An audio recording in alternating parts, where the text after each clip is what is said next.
老师今天给你做鱼，夏沫，你再不下来我生气了啊！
在这儿。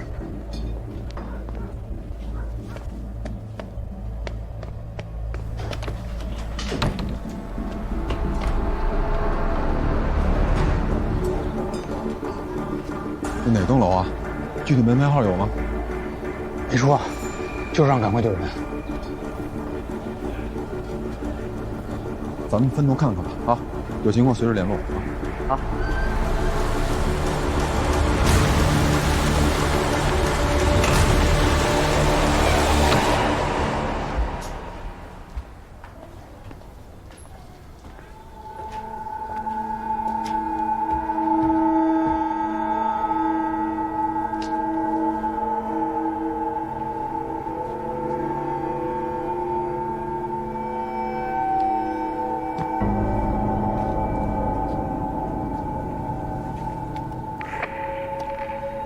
杨哥，20天线302有情况，你快来。有人吗？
小兵，现在马上过来。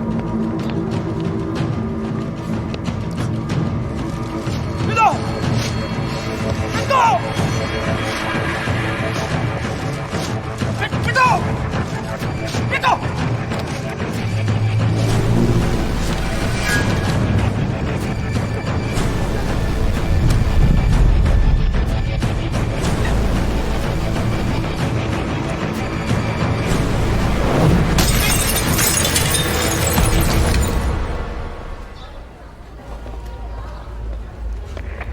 小兵，听到回复，听到回复。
来哥，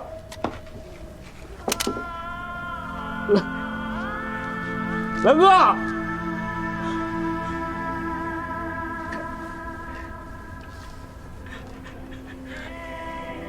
救命啊！救命啊！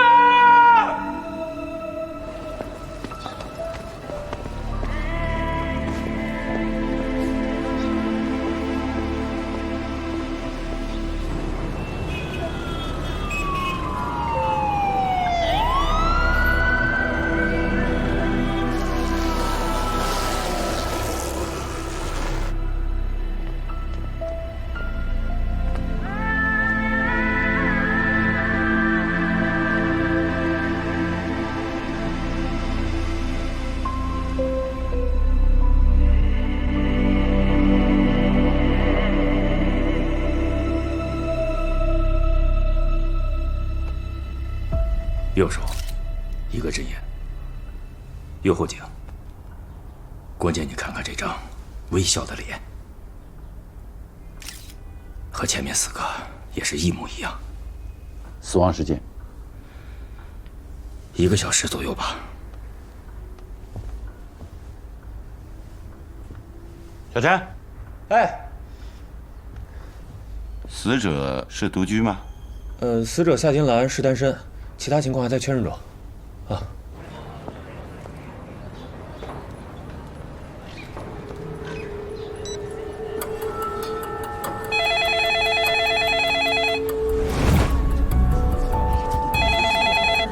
看来就是通过这部电话报的警。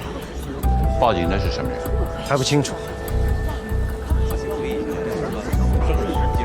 受害人死亡时间是11点50分，死亡过程15分钟左右，再加上5到10分钟的作案准备时间，倒推回去，也就是说11点25到11点30分左右，凶手进入受害人的家中。小兵接到报警电话的时间是11点25，从这个电话到受害人的家中，也就1、2分钟的时间。但问题是，如果电话是凶手打的，他为什么要报警？我觉得这是挑衅。老板，你还记得之前打电话的那个人长什么样，或者有什么特征吗？哎，陈队，这个老板呢，估计是第一次碰见这样的事儿，太紧张了，话都不会说。但是基本的情况我都已经掌握了。这个电话亭的老板说，打电话的这个人戴着口罩和帽子，面相看不清，身高在1.8米左右，穿着深色连身制服，背着一个黑色的包。陈队，我们在这个通道上发现一枚指纹，在电话听筒上发现了同样的指纹，通过鉴定可以确定2个指纹是同一个人。刚刚电话亭的老板提到过，说犯罪嫌疑人的右手上布满了陈旧的伤痕，应该是烧烫伤愈合后形成的。能不能做进一步的处理？我尽量。2个指纹只能进行排除，无法用来确定嫌疑人。至少我们现在知道，犯罪嫌疑人的右手有明显的伤疤，总比一点线索没有要好。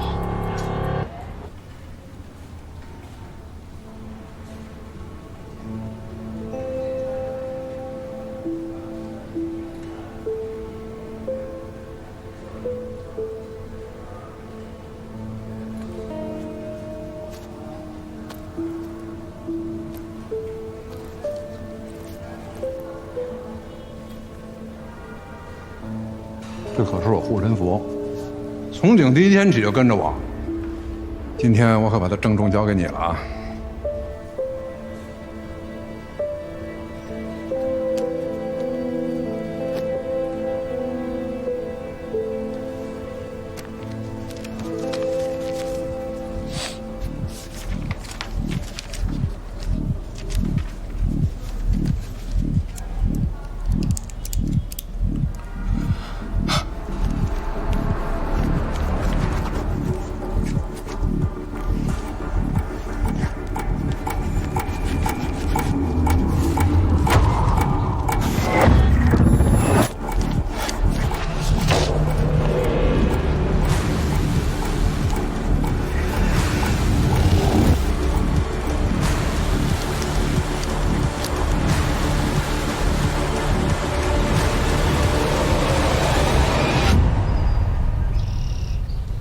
小兵，没事吧？没事。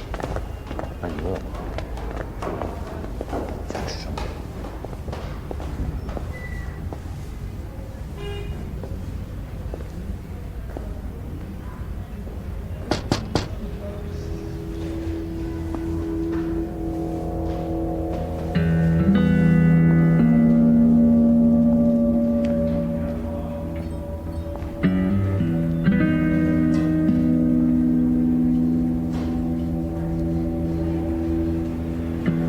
你从医院跑出来了吧？医生怎么说？师傅，我知道凶手每次作案随身携带的是什么了。我刚才在医院把它画出来了，是一个金色长方形老式闹钟。闹钟？凶手就是每次会把闹钟放在受害者的眼前，亲眼看着自己的生命一分一秒的就那么消失。他应该是在享受这个过程。关王，师傅，重新下发一个通告。刚才小兵分析啊，嫌疑人在作案时，很可能在受害人的眼前放了一个闹钟。你们再去查一查，看看有什么新的线索。明白了。你怎么样？伤？养养就好了。要不给你放个假，回去休息2天。行。这小孩是受害人的学生，叫夏木，一直寄养在受害者的家里，亲同家人啊。案发时，他就在门口的阁楼上，幸亏没被发现。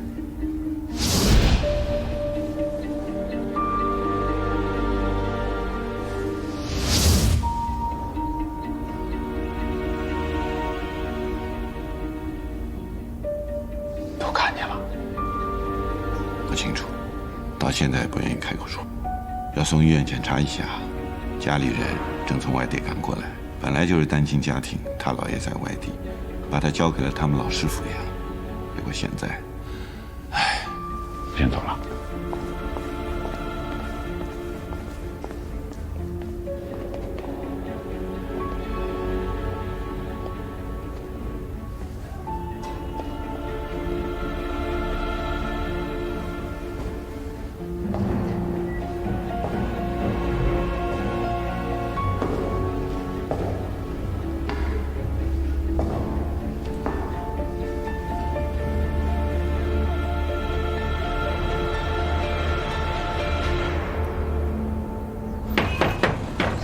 您好，我们来取照片了。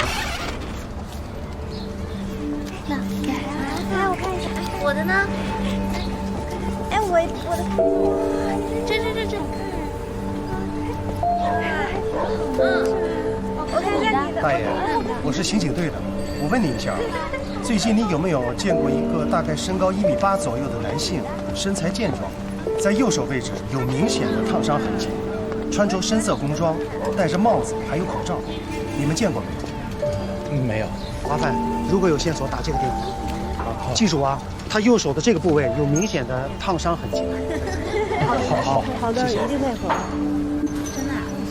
哎，你什么时候拍的？叔叔，这个可以给我1份吗？好，可以。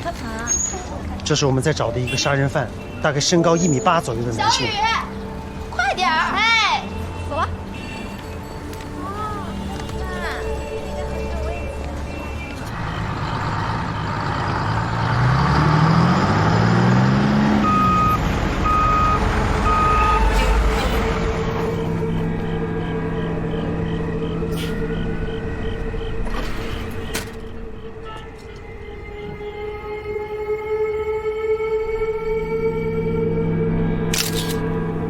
凶手乘坐公交车离开现场之后，将这个帆布包遗弃到车上。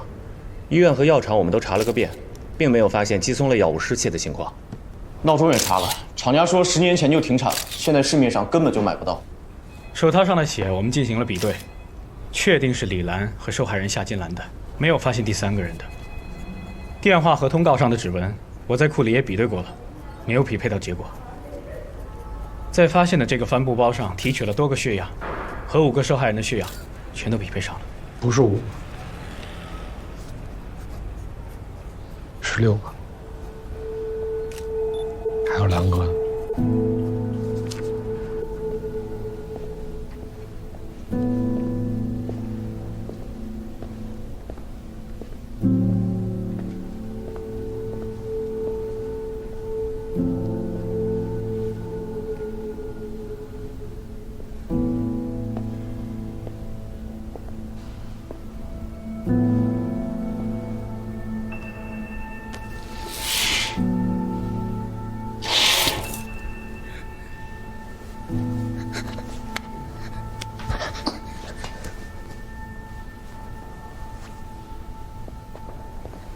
别过来！田木，别害怕，叔叔不会伤害你的，也没有人会再伤害你了。叔叔是警察。我看见你进去了，是你放走了坏人。你是拿着枪进去的，为什么不开枪打死坏人？为什么？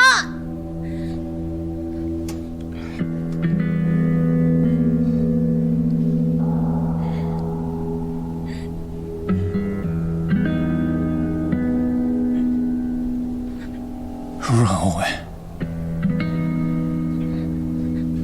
叔叔真的很后悔，没能救得了你老师。我把她当妈妈。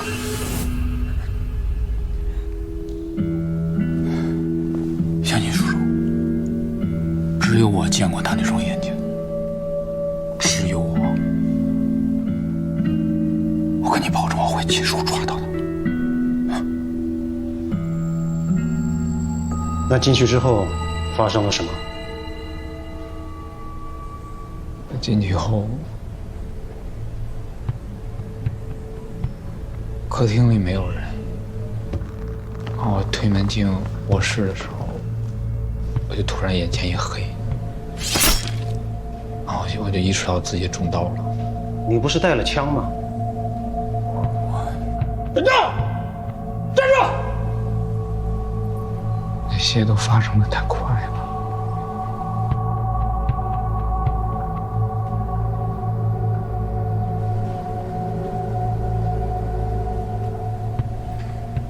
我根本来不及反应。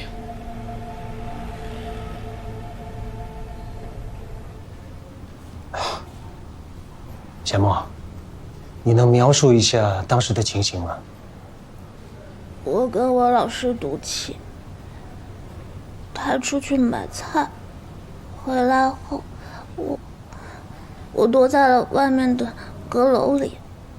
我在阁楼的窗户上看到警车来了，他和另外一个人从车上下来，我从门缝里看见他上来，进了我老师家。他是空着手进去的吗？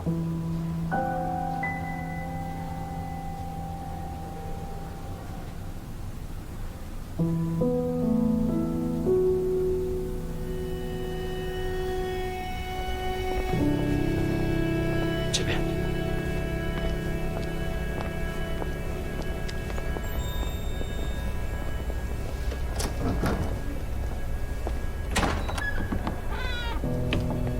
这孩子真可怜，本来就是单亲家庭，姥爷在外地，把他交给他们老师抚养，结果现在，唉，我大概要去派出所工作了。海州案在我手上，非但没破，还导致了李兰牺牲。身为专案队队长以及重案组的实际负责人，我难辞其咎。难辞其咎的应该是我，是吧？我那天在现场，我其实有机会。别说了，小编，有些责任放在心里，咱们必须要向前看。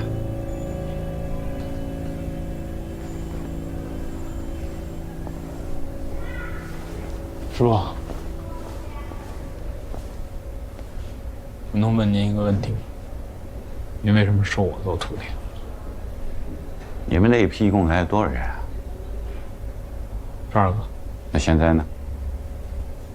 天津队里就剩我。你看啊，有些呢是不合适，还有一些是怕狗，甚至有些人是怕危险。你为什么不走啊？当刑警是我的理想。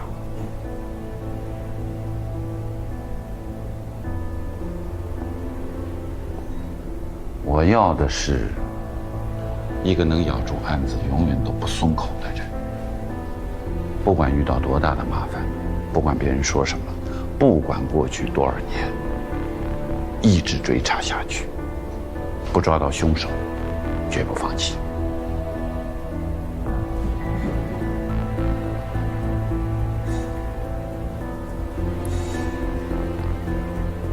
您是因为海州案找的我？小北，师傅交给你了。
是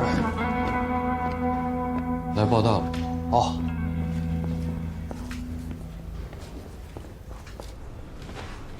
高队，人来了。啊，进来。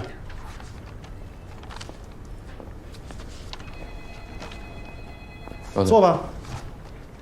来。全省警校大比武第3名。射击单项赛冠军，不错，挺优秀的嘛。夏木，这个名字也很特别啊。17年前咱们见过，好久不见。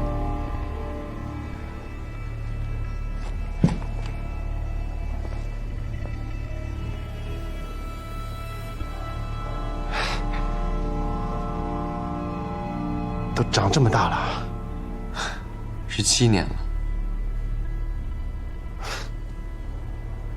别站着了，坐，我给你拿点水。喂，夏木，到你们队去报道了吧？哦，在我办公室呢。啊，他的情况你已经知道了。我们把夏木从省厅调到你们那儿学习锻炼。哎，希望你们那儿一定要用好这个人啊。多关心他。明白，周处。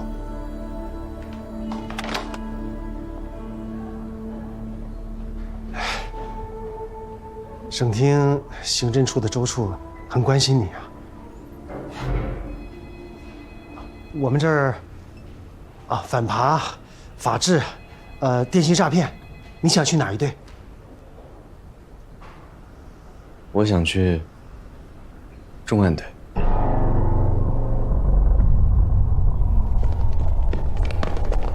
小兵，来来来，妈呀，我这转呢。哎呀，不差这半分钟。来来来，我介绍一下啊，这是从省厅调过来新来的是吧？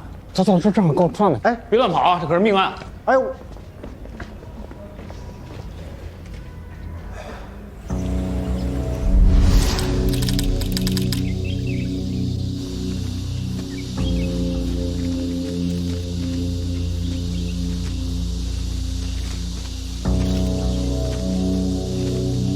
那老郭，没弄完呢，还得等一会儿。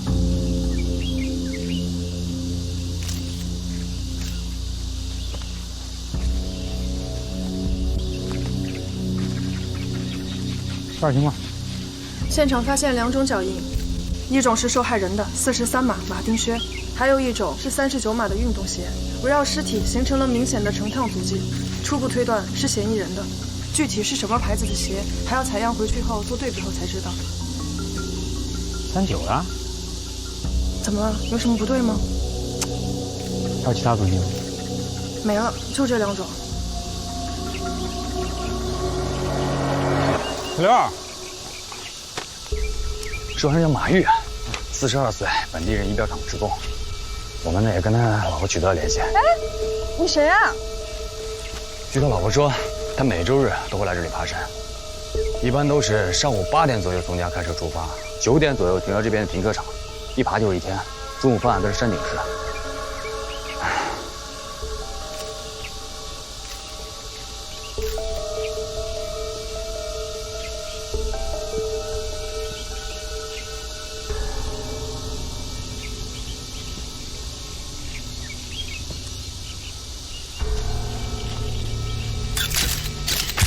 高压电击报，嫌疑人是从背后袭击了受害人，把他弄晕以后，再用绳索把他双手捆住了。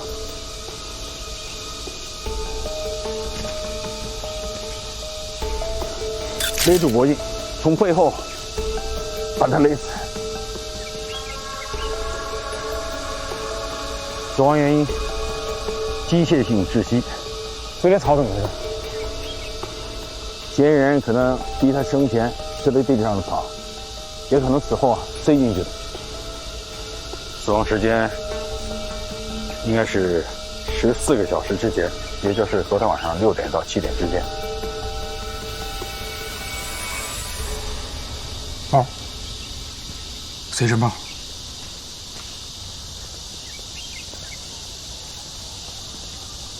这么爱登山，应该有包才对啊。整点吃的、喝的、防滑垫什么的。包呢？说说吧，别光我一人说啊。我知道了，这肯定不是为了钱啊，这八成就是个情杀案。你看这地儿，山清水秀的，环境优美。对，这地方隐秘，适合秘密约会。不会吧？哇！约会会穿着破洞的内衣吗？那你说这案件什么性质？仇杀。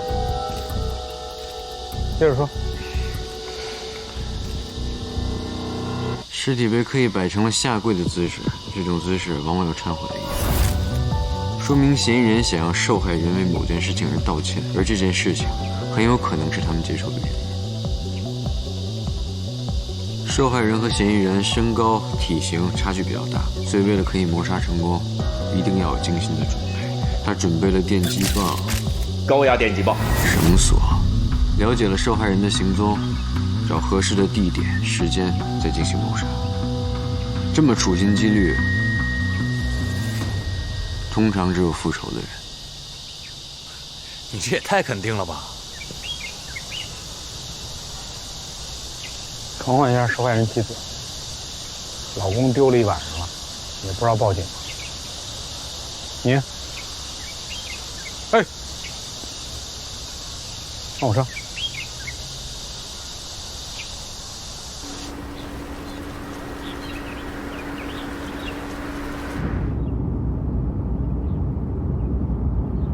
第一次出现场啊？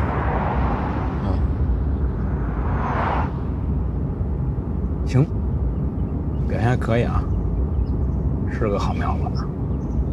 听高队说你想进重案队啊？啊，没那么容易啊。我努力。叫什么名字？我叫夏木。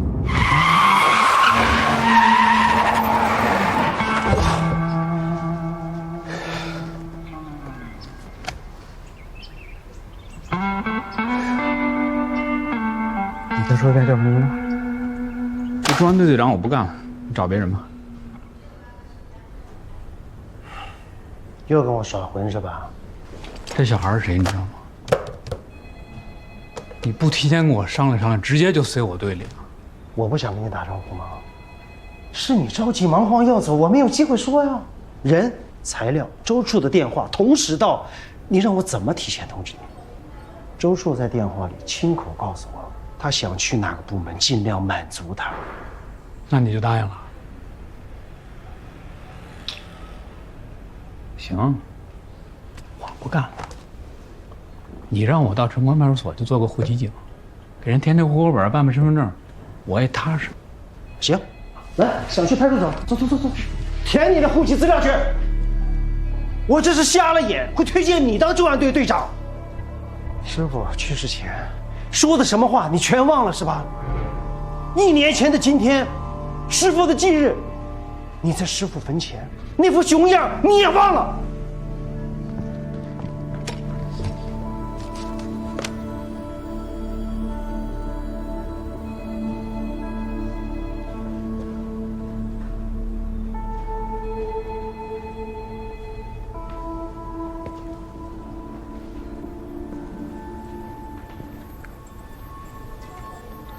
鹏哥，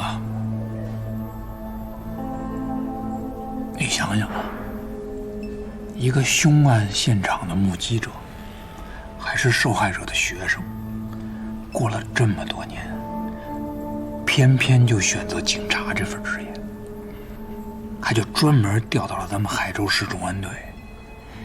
你就不担心他是带着恨奔着海州案来的？你说的对，我就是担心这一点，所以当他说要去重案队，我反而放心，因为有你能看着他。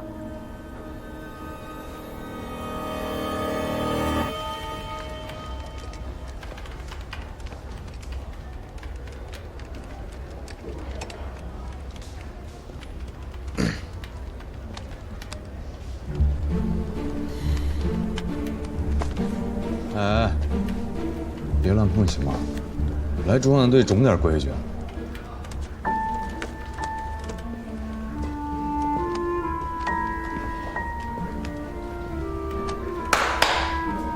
给大家介绍一下啊，夏木，省厅来的高材生，从今天开始加入咱们重案队，以后你就跟着我，我去哪儿去哪儿。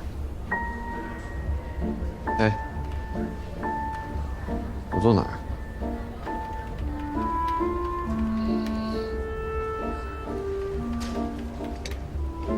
你坐这儿。不是等着，这我的位置，他坐这儿，我坐哪儿啊？你坐我腿上，我坐哪儿？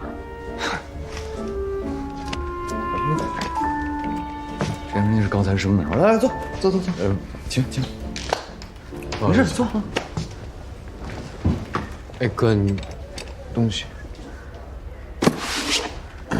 你往那边。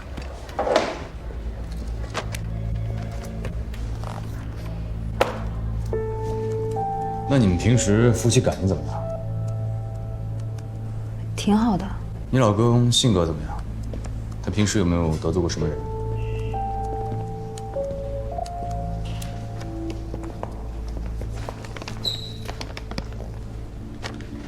那他是不是应该有一个包啊？这个我真的不太清楚。爬山他不带你们去吗？他从没带过我和妈妈去。那你能告诉我，你爸爸爬山都会带些什么东西吗？他有一个很大很大的包。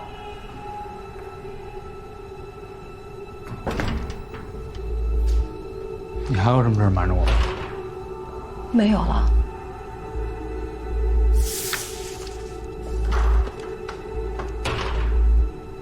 你刚跟叔叔说，你爸爸爬山的时候带了个什么东西？他有一个很大很大的包。哦，对不起，我给忘了，那个是我从网上给他买的。哦，你看，我手机里面有那个订单，不值钱。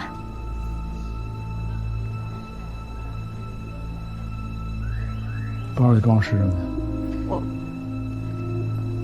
真的不知道，他也从来不让我碰那个包。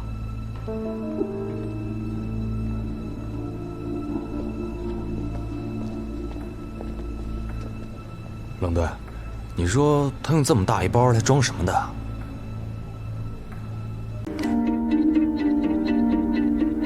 当年你明明已经拿着枪对着歹徒了，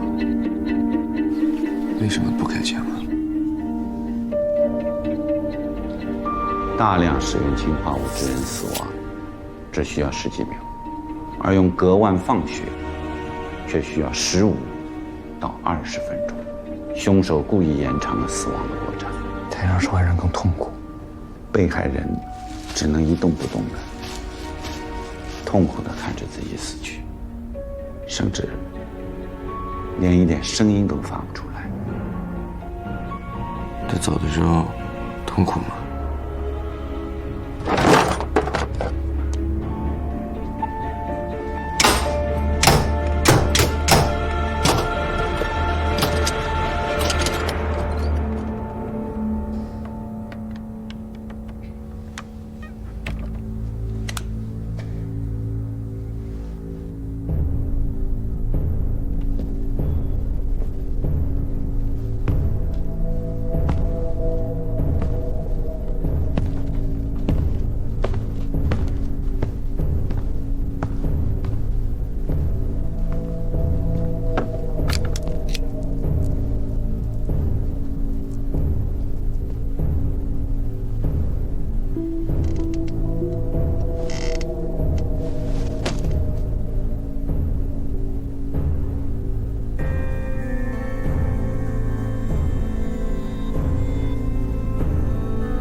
喂，秦局，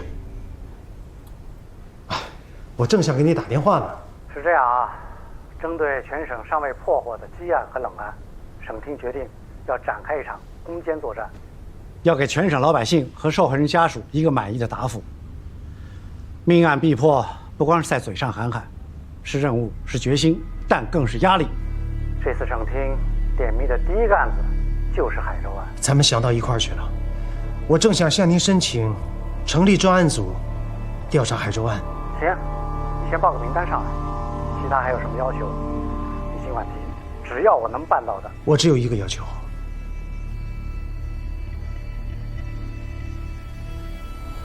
已经拿着枪对着歹徒了，为什么不开枪啊？第一次出外勤，没想到情况那么严重。你准备好？害怕了呗？如果当年你开了那一枪，他也许还活着，你知道吗？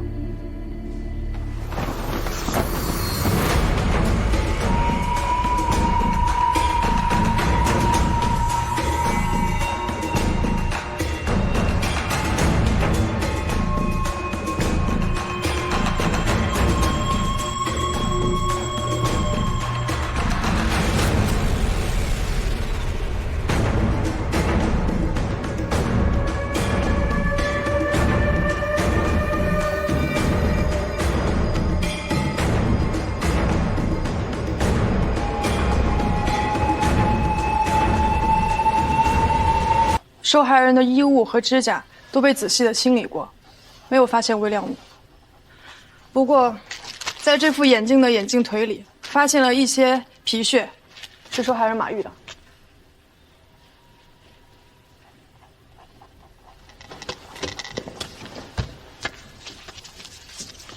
这些足迹我都看过很多遍了，没有发现什么异常。脚印是有问题的。虽然同样是39号的脚，但我觉得是2个人的足迹。我姥爷之前在尸体保护站工作，他们很大一部分工作就是要辨别盗猎分子的足迹。你们看这3张照片，2个脚印发力点均匀，左右脚深浅是一样的。但是这组照片，左右脚的脚印深浅明显不一样，而且是左脚深，说明这个人的发力点是在左脚上，证明是2个人。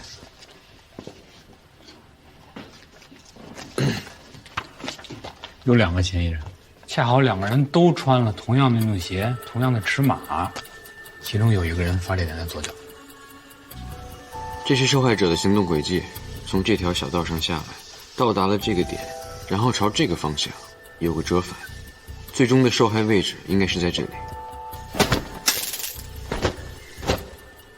中心在左脚的那个人从这条路上来的，到了尸体周围不停地转，一直在尸体附近徘徊，然后原路返回。而左右脚发力平均的这个人和受害者一样，是从这条小路上下来，同样也跟受害者走向了这个方位，有一个折返。这些区域都是3个人脚印重叠的地方，而只有这个是2个人脚印重叠的地方，所以我们的重点应该是在这儿。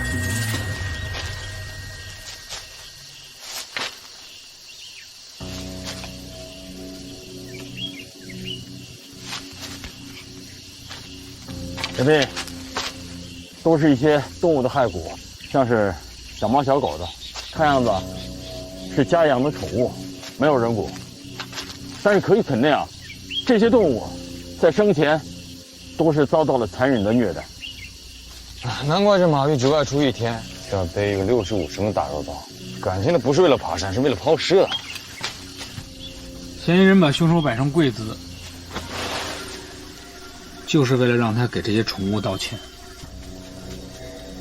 看来我们这个嫌疑人肯定是养宠物啊，而且应该已经被马玉杀了。看，你们看，他不光干坏事儿，还录了像。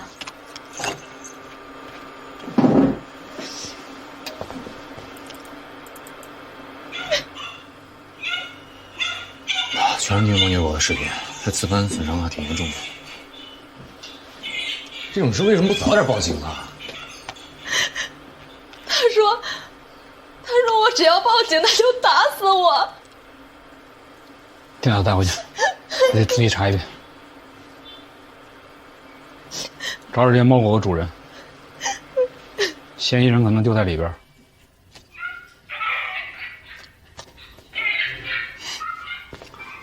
那喝点东西。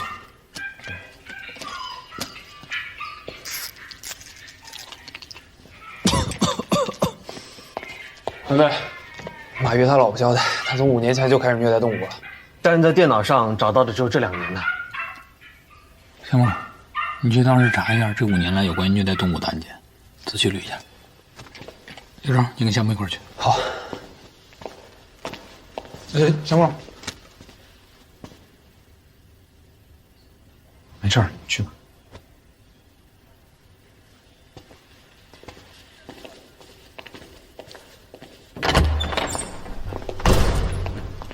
档案都在这了，这是17的，这是15的，上面都有年份，你们自己慢慢找吧。好，谢谢。来吧，再找吧。这也太多了吧？梁哥，要不然这样，你找15到17的，我找15前的。行。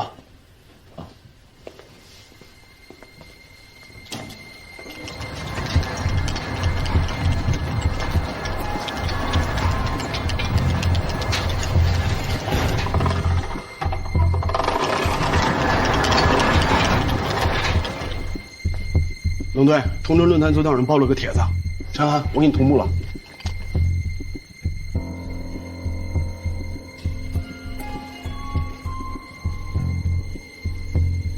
这是有人要故意报复马玉啊？谁发能查到吗？查不到，发帖人的 IP 地址是经过虚拟 IP 池洗过的海外基站，查不到真实来源。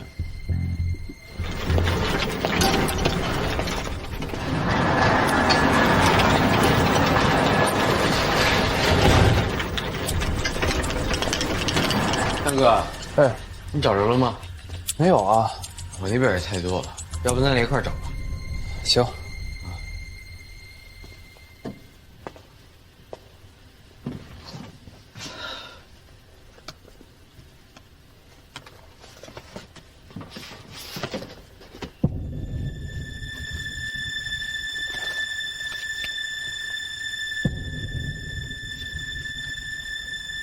这马玉电脑上的视频是怎么流传出去的？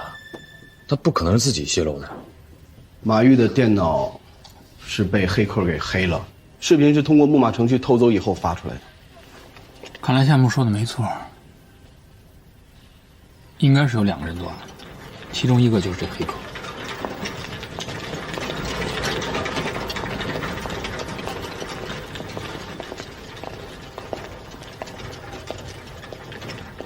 徐翔，哎，冷队，这干嘛呀？高队让我把海州案卷宗送到办公室去。海州案？对。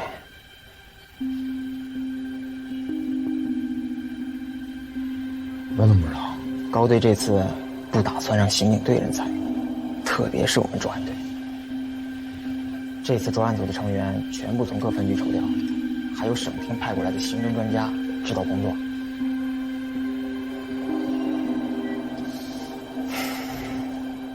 行，你去吧，先走了啊。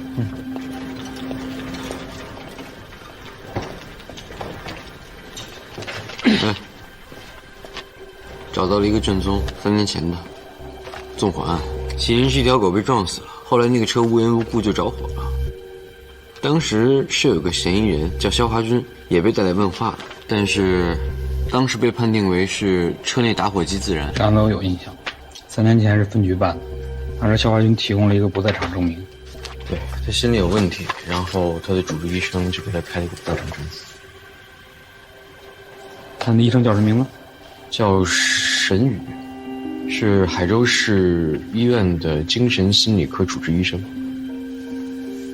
先去趟肖华军家，了解一下情况再说。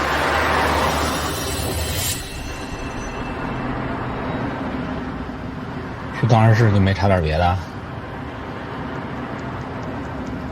这面海州案查了？没有啊，档案室里有吗？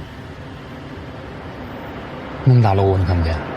没看见啊，而且我不都跟你说了吗？我对海州案没兴趣，况且现在有专案组查了，用不着我来查。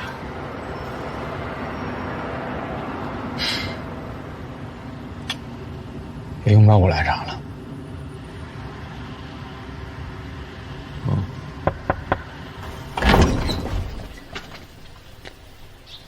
你好，我们找一下肖华军。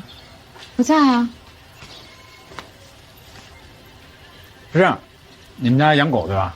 对啊。小区里有人反映你们家狗没办证，而且出去遛的时候也不拴，我们过来走访一下。办了呀，我们有狗证啊。那你进来，我给你找。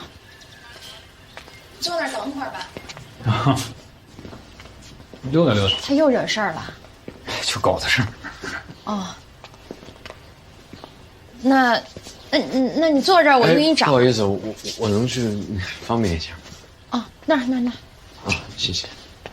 哎呀，这个狗啊，一天到晚啊，天天啊，就是跟狗在一块儿啊，吃我的，喝我的，连个妈都不叫。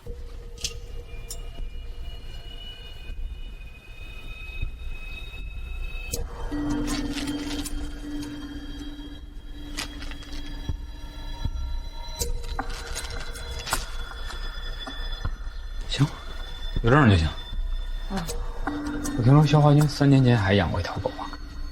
哦，对啊，让车给撞死了，所以人家不是送了他一条吗？他就天天跟这狗说话，神神叨叨的。谁送的，知道吗？就是给他看病那心理医生啊。行，这狗没在家。哦，狗丢了。这不是他出去找狗去了吗？也好几天都没回家了，也不知道死哪儿去了。怎么丢了？前2天他这不是要去遛狗吗？我就跟他说，让他回来的时候啊，给我带瓶酱油。人家超市不让狗进去，他就把狗啊放在超市门口了。买完酱油出来以后啊，狗就让人给偷了。哎呦喂，这就回来跟我没完没了，骂骂咧咧呀，说是那狗要是找不着的话，他就跟我拼命。哎，我是他亲妈呀，啊，你说连个狗都不如吗？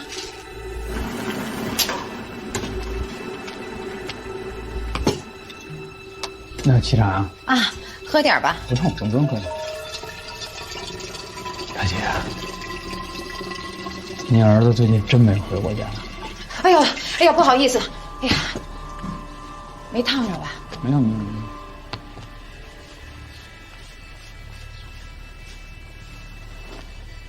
给肖华军打个电话吧，看他现在在哪儿。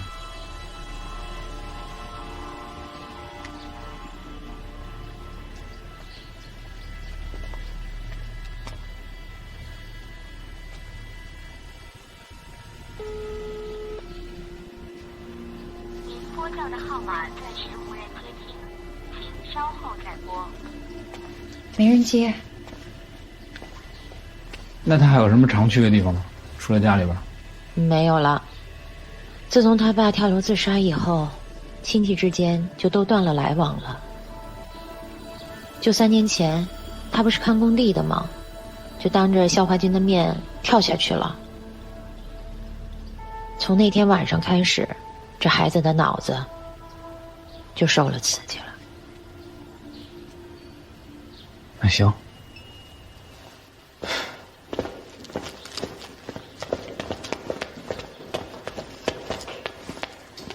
对，泥土，还有草，在厕所地漏里找到的，可以和案发现场的草做个比对。还有这个，看起来不太像衣服上的纤维，很有可能是那个丢的登山包上的。所以肖华军的嫌疑非常大。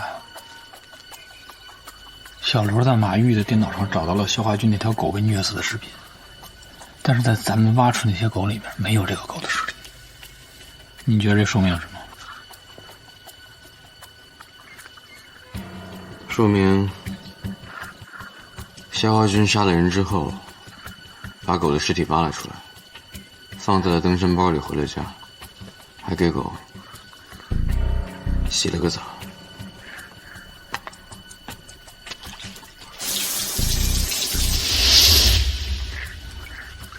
我认识人里头能干这事儿的只有顾法医了。精神类的药物，我在他床头找到的，这些药只有主治医生确诊了才能拿得到。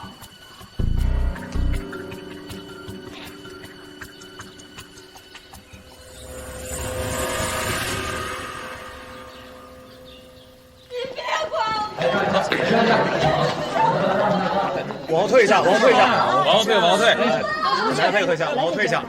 怎么了这是？沈医生办公室的病人发病了，情绪特别不稳定，要自杀。配合一下，是吧？大家回到病房去，不要议论了。帮他包扎一下。是吧？没事了，都散了吧。来，都散了吧。来，好了，配合一下。如果有需要，我可以帮你作证。你记住，家暴只有0次跟无数次。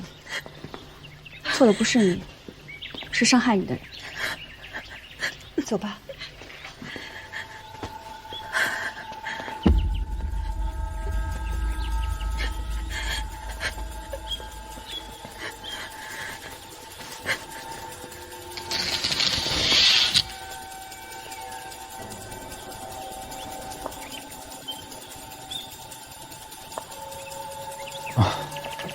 新队刘小兵，这是我搭档项目，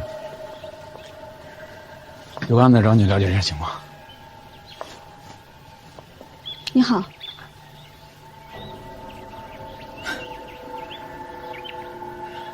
干你们这行够闹心的。正常，这边请吧。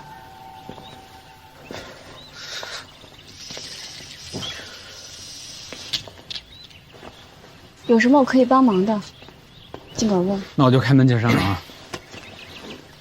你们这是不是曾经有过一个病人是叫肖华军的？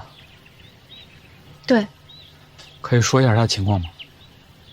我们院有规定，在未经允许的情况下，我们不能去透露病人的隐私。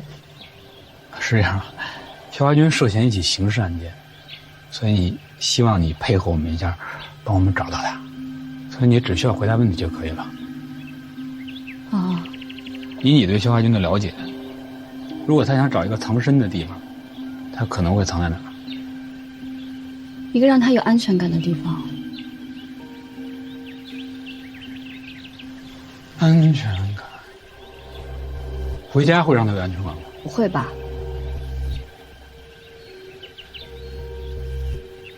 据我所知，肖华军长期遭受他妈妈的虐待，母子关系非常紧张。你给我们一份他的病历吗？好。小张，进来一下。哎。麻烦你帮我调一下肖华军的病历，打印出来给2位警官。好。哎，你们最后一次见面是什么时候？3年前吧。这沈医生记忆力可真好。你说一个心理医生1年得看个600-700个病人吧，这一下子就能想起来3年前的病人，了不起。因为他妈妈在知道他来看心理医生之后，就来医院大闹了几次，后来就断了联系。现在社会上还是有很多人对于心理疾病带有偏见的。我都头一回来你们这地方。哎呀，我来参观一下可以吗？可以啊。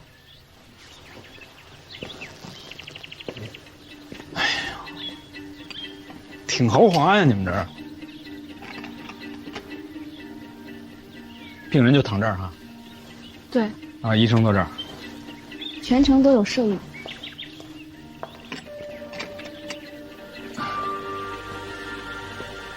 沈医生还看法学类的书啊，涉猎很广泛。我大学学的是法医专业，后来觉得这个行业不太适合女孩，所以就换了方向。那也算半个同行了是吧？董队长抬举我了，我学的那点法律知识，早就已经还给学校了。你是不是送给过肖华军一条狗？对，因为宠物能够给我们最纯粹的爱与陪伴，它们永不背叛，对人类有着巨大的疗愈作用。沈医生自己养狗吗？我不养，我工作忙，没有时间。不养好，不养就不会伤心。狗比人命短，提前去世了或者出个意外，多难受。你们要的病历。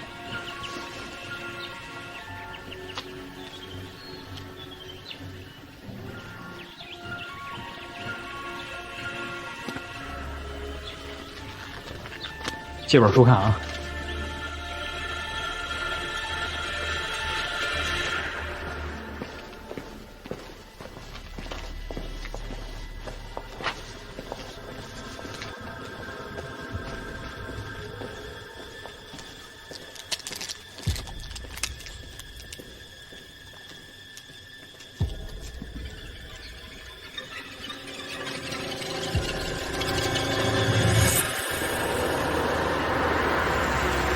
刚才为什么不玩？我不习惯。刘，还有个人，海州市医院心理科的医生，叫沈宇。你对他什么感觉？你对他什么感觉？我就觉得很奇怪。哪儿奇怪？太冷静了。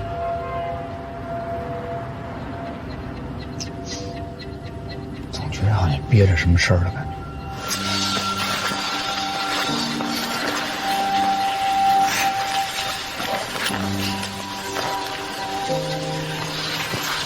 沈宇31岁，是我们海州市精神心理科的主治医师。他妈妈在他出生的时候难产死了，是他爸一个人把他带大的。就沈宇上初中的时候，他爸突然就跟一个女的私奔了，然后就把沈宇10几岁孩子孤零零扔在路旁。他爸跟人跑了以后，这个沈宇还去这个城关派出所报了失踪，他们也留了底，还帮他找过，但是到现在一直也没找到。冷队，那些视频很有可能就是沈宇发出去的啊。马玉的眼镜是在海州市医院配的，他给眼光中心的医生看过视频，说过他虐待动物的事情。那个医生听了以后觉得很不舒服，就去找沈宇做了心理疏导。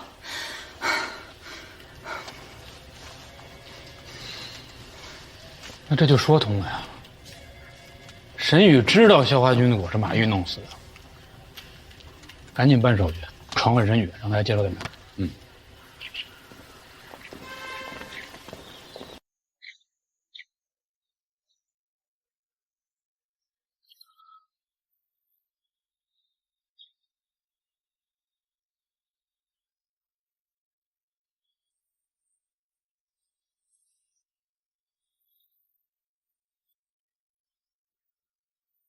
沈医生，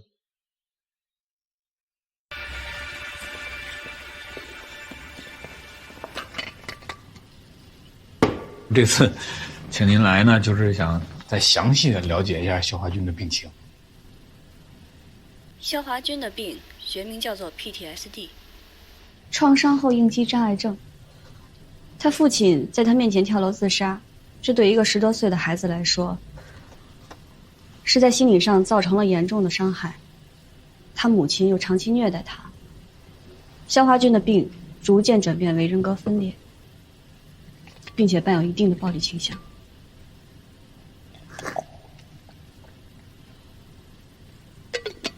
那你跟肖华军第一次见面什么时候？是在他父亲跳楼自杀不久之后，他又向我来求助。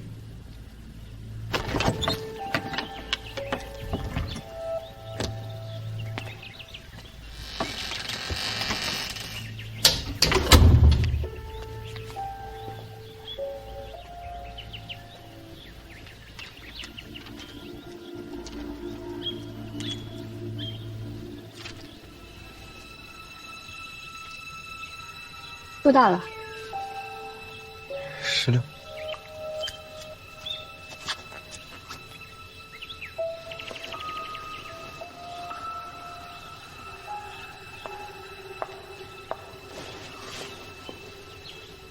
不喝，谢谢。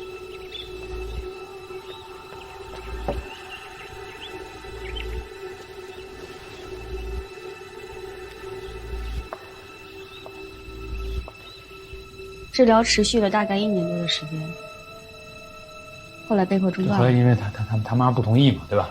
上次你说过，这条狗是不是你送给肖华军的呀？没错。那有个视频得给你看一下。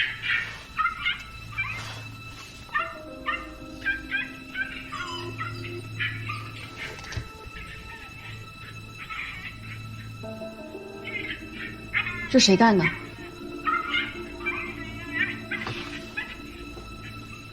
虐狗这个人名字叫马玉，已经遇害了。你觉得会是肖华军干的吗？为什么这么问？因为肖华军心爱的狗被马玉虐死了，你又是肖华军的心理医生，所以你对他的精神状况比我们要了解。肖华军只是我3年之前的病人，目前他的情况我不太清楚。我没有办法回答你这个问题。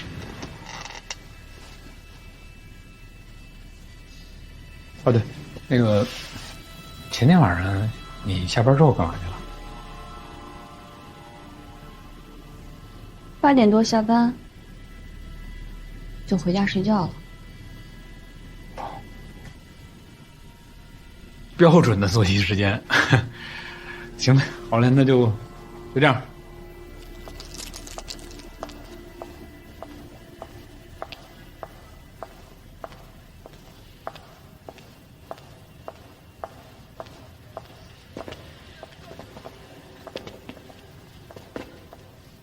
讨论一下吧。冷队，我刚才全程特意留意了他脸上的表情，从接到传唤通知到询问，一点都不慌张啊，很正常啊。我觉得不太正常，或者说就是因为太正常了。第一个是他看虐狗案的反应，他的表情不像是第一次看到虐狗案的视频，而且那只狗还是他送给肖华军的。一个这么熟悉的病人，我们跟他说他卷入了刑事案件，他居然没有问肖华军现在怎么样了，我觉得很可疑。他之所以不问肖华军现在怎么样了，就证明他有可能知道肖华军现在没事儿，他跟肖华军之间可能有联系。那接下来怎么办？你去医院调监控，看看前天晚上申宇是不是在加班，24小时盯着申宇，看看肖华军会不会跟他再联系。马玉的死，申宇脱不了关系。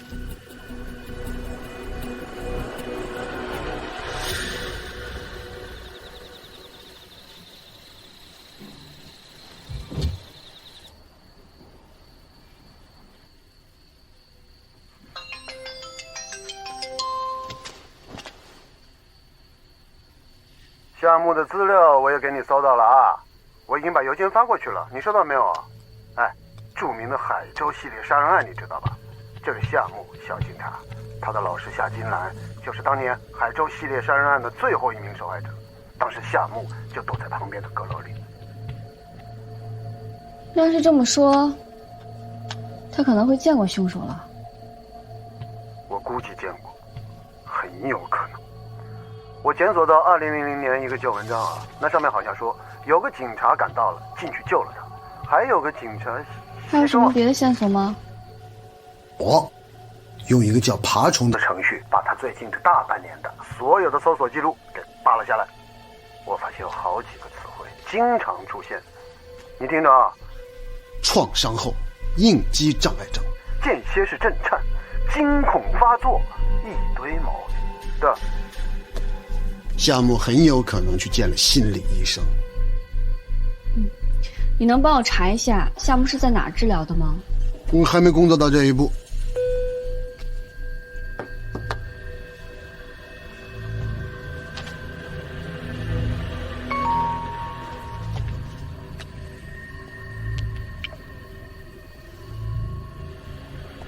我杀人了，救救我！我想死了。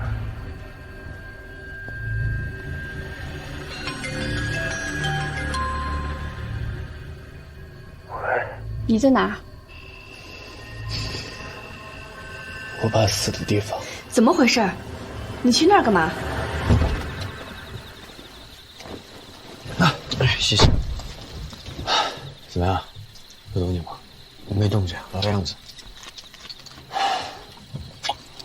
我刚才买水的时候，发现小卖部那边有出口。要不这样，咱俩分开订，你在这儿，我回去那边订。行。